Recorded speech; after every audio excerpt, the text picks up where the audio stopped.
কিসে রিজিক বাড়ে, কি করলে রিজিকে ভরপুর বারাকা হয়, রিজিকের চাবিকাঠি কোথায়, কোন পথে চললে রিজিকে ভরপুর বারাকা হবে, আমার জীবনে বরকত নেমে আসবে রিজিকে, এটা জানতে মনে যাচ্ছে না আমাদের?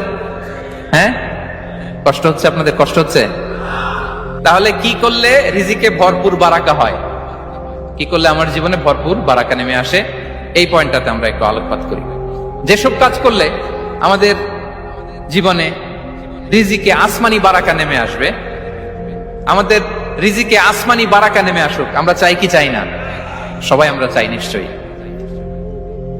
যে কাজ করলে রিজিকে আসমানি বারাকা আসে, এর এক নম্বর হচ্ছে তাকওয়াল্লাহ, আল্লাহর ভয়। আল্লাহ তাআলা বলছেন, ওমাইয়াত্তাকিল্লাহ ইয়াজআল লাহু মাখরাজা ওয়া ইয়ারযুকহু মিন হাইসু লা ইয়াহতাসিব।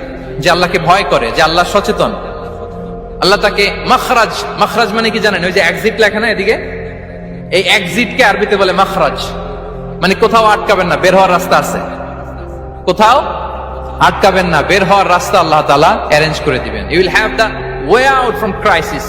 ক্রাইসিসে পড়লে, সংকট মোমেন্টে আল্লাহ তাআলা ওখান থেকে এক্সিটের ব্যবস্থা আপনাকে করে দিবেন।